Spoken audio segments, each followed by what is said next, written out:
Nationalism, of course, is a curious phenomena which, at a certain stage in a country's history, gives life, growth, strength, and unity, but at the same time, it has a tendency to limit one.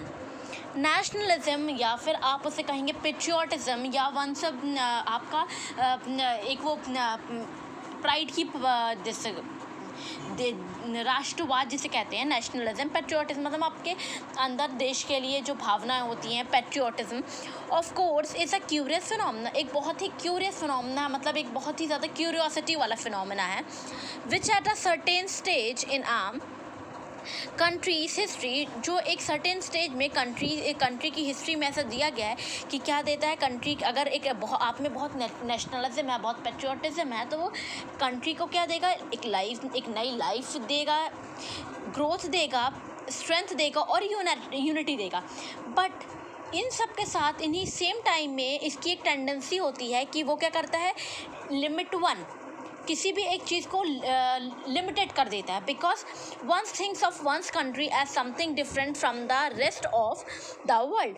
क्योंकि जो कोई भी अगर किसी के मन में patriotism है, पेट्रियाटिक की भावना है, तो वो सिर्फ उसकी कंट्री के लिए रहेगी। ऐसा नहीं, अगर इंडिया की बात की जाए और अगर कोई दूसरे देश की बात की जाए, चाइना की बात कर ली जाए, तो अगर इंडिया के लोग हैं तो इंडिया के लिए पेट्रियाटिज्म सिर्फ इंडिया के लिए रहेगी। ऐसा नहीं कि देश के हर नेशंस के लिए उनकी पेट्रियाटिज्म होगी। इसीलिए उन्होंने बोला कि वो ग्रोथ, स्ट्रेंथ और यूनिटी तो देता है, बट सेम टाइम में उसकी टेंडेंसी होती है कि वो एक लिमिटेड होती है, कि अगर हमारी कंट्री के लोग हैं तो हम उनकी पेट्रियाटिज्म सिर्फ हमारी कंट्री के लिए होगी। The perspective changes and one is continuously thinking of one's own struggle and virtues to the exclusion of other thoughts. और वहीं पर जो सेम अगर जो उसकी कंट्री के लिए उसकी पेट्रियाटिज्म उसकी कंट्री के लिए होगी, और वो जो भी स्ट्रगल्स करेगा, वर्च्यूज़ करेगा और जो भी चीज़ें होंगी सिर्फ उसी कंट्री के लिए होंगी। और हम इस चीज़ में फेल हो जाते हैं कि हम दूसरे के थॉट्स को क्या करते हैं, एक्सक्लूड नहीं करते हैं। The result is that the same nationalism, which is the symbol of growth for a people, becomes a symbol of the cessation of that growth in the mind. और वहीं अब जैसे सिर्फ हम अपना अपना चलाते हैं, दूसरे के थॉट्स, आइडियाज़ नहीं लेते, उनको एक्सक्लूड नहीं करते हैं, तो जो इसका रिजल्ट होता है इस नेशनलिज्म का, सेम नेशनलिज्म का, जो ग्रोथ, लाइफ और यूनिटी देती है, जो सिंबल होती है ग्रोथ, पीपल के ग्रोथ का, वो क्या बन जाती है, सिंबल ऑफ द सेसेशन, मतलब स्टॉपिंग, ग्रोथ को स्टॉप कर देती है। और जो उनका माइंड में ग्रोथ होती है, जो पेट्रियोटिज्म की ग्रोथ होती है, यूनिटी की ग्रोथ होती है, स्ट्रेंथ की ग्रोथ होती है, उसको क्या करता है, उसका स्टॉपेज हो जाता है। Nationalism when it become successful sometimes goes on spreading in an aggressive way. और जो नेशनलिज्म, पेट्रियोटिज्म होता है, व्हेन इट बिकम्स सक्सेसफुल, जब वो बहुत एक उच्चतम हाईतर, मतलब उच्चतम आ जाती है, मतलब एक बहुत बहुत ज़्यादा सक्सेसफुल हो जाती है, तो समटाइम्स कभी कभी ऐसा होता है कि वो एक एग्रेसिव वे में स्प्रेड होता है, मतलब एक बहुत ही एग्रेसिव मतलब बहुत ही एंग्री वे में क्या होती है, स्प्रेड होती है, and becomes a danger internationally. और वो क्या होता है, एक डेंजर का साइन बन जाता है, नेशनल लेवल पे तो बनता है, इंटरनेशनल लेवल पे भी बन जाता है।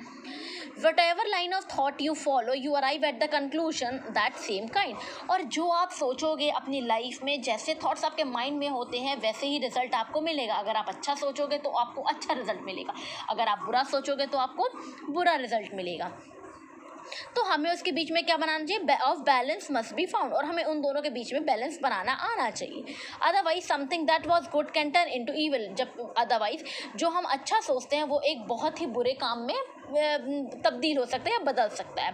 Culture which is essentially good becomes not only static but aggressive and something that breeds conflict and hatred when looked at from a wrong point of view. वहीं जो कल्चर है एसेंशियली बहुत ही अच्छा, बहुत ही गुड है, but becomes not only static, लेकिन जब भी वो क्या होता है, स्टैटिक या स्टिल हो, जब कभी कभी ऐसा होता है कि वो बिल्कुल स्टैटिक हो जाता है या स्टिल स्टॉप हो जाता है वहीं पे, कभी कभी बट एग्रेसिव। और वो जो कल्चर हमारा होता है वो भी एक ऐसा एंग्री, ऐसे एक एग्रेसिव, बहुत ही ज़्यादा लड़ाई झगड़े वाले उस रूप में सामने आता है।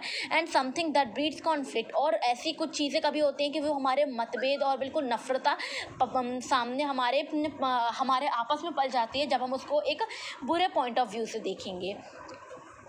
How you are to find a balance, I don't know. आपको इन दोनों चीज़ों के बीच में कैसे बैलेंस बनाना, नेशनलिज्म और कल्चर के बीच में कैसे आप बैलेंस बनाएंगे, अच्छी और चीज़ों को कैसे आप लेकर बैलेंस बनाएंगे, ये मुझे नहीं पता। Apart from the political and economic problems of the age, apart मतलब पॉलिटिकल और इकोनॉमिकल प्रॉब्लम से हट के, perhaps that is the greatest problem today. ये जो कल्चर और नेशनलिज्म की प्रॉब्लम है, ये बहुत ही बड़ी प्रॉब्लम है आज की डेट में, because behind it something which it can not find, और क्योंकि इसके पीछे कुछ भी ऐसा नहीं है कि जो हम नहीं ढूंढ सकते। We turn to economic theories because they have an undoubted importance। अगर हम इकोनॉमिक थ्योरीज में जाएं, पुराने अपने इकोनॉमिकल चीज़ों को देखें, अपने जो हमारी फाइनेंशियली कंट्री से फाइनेंशियली रिलेटेड चीज़ें थ्योरीज देखें, तो उनका एक अनडाउटेड इंपॉर्टेंस है। It is folly to talk of culture और इवन ऑफ गॉड। ये बहुत ही फॉली मतलब बहुत ही मतलब एक बहुत ही झूठ टाइप का बात होगी अगर हम कल्चर और इवन ऑफ गॉड की बात करें। जब human beings starve and die, जब ह्यूमन बीइंग्स क्या होते हैं, तरसते हैं और मर जाते हैं। अगर हम झोपड़पट्टी वालों की बात की जाए तो उनका जीवन कैसा होता है, वो ऐसे वहीं पे जीते हैं और वहीं पे मांगते और तरसते हुए मर जाते हैं। Before one can talk about anything else, one must provide the normal essentials of life to human being. अब अगर कोई किसी के बारे में बात कर रहा है, जैसे जो हमारे पॉलिटिकल लीडर्स होते हैं, वो इतनी बड़ी बड़ी बातें करते हैं ये देने के लिए वो देने के लिए, तो सबसे पहले तो उनको ये होना चाहिए कि वो कुछ ना दें, सबसे पहले ह्यूमन बीइंग्स को उनको क्या दें, एक लाइफ दें कि उनके एसेंशियल जो उनकी ज़रूरतें वाली चीज़ें हैं वो दें उनके, जिससे वो क्या करें, जी सकें। That is where economic comes in. ये ऐसी कंडीशन है जहाँ पे इकोनॉमिक्स चीज़ें आनी चाहिए, इकोनॉमिक्स से जो फाइनेंशियल चीज़ें आनी चाहिए। Human beings today are not in the mood to tolerate the suffering and starvation and inequality when they see that the burden is not equally shared. और जो आज के ह्यूमन बींग्स हैं, उनको वो इस मूड में नहीं है कि कल्चर के बारे में लड़ें, गॉड के बारे में लड़ें, अपने रिलीजन के बारे में लिखें। क्योंकि वो उनको नहीं सफ़र करना है कि वो स्टार्व करें। अब ये सब चीज़ों के बारे में अगर वो बोलने लगेंगे, तो सबसे पहली मेन एसेंशियल उनका क्या है, स्टार्वेशन है, इनइक्वालिटी है जो उनके साथ होती है। तो ये सारे बर्डन है जो उनको इक्वली शेयर नहीं किए जाते। Others profit while they only bear the burden. और जो उन दूसरे के प्रॉफिट्स हैं वो अदर्स प्रॉफिट, दूसरे के प्रॉफिट के लिए वो क्यों अपने ऊपर बर्डन करें, क्यों पॉलिटिकल लीडर्स के लिए लड़ें। उनका तो वहाँ पे प्रॉफिट है, और वो जो उनका जो प्रॉफिट होता है उसमें बाकी क्या जो नॉर्मल पीपल्स होते हैं, जो ये नॉर्मल मिडिल क्लास होते हैं, या उससे जो ये बिल्कुल पुअर पीपल होते हैं, वो अपने ऊपर क्यों बर्डन लें।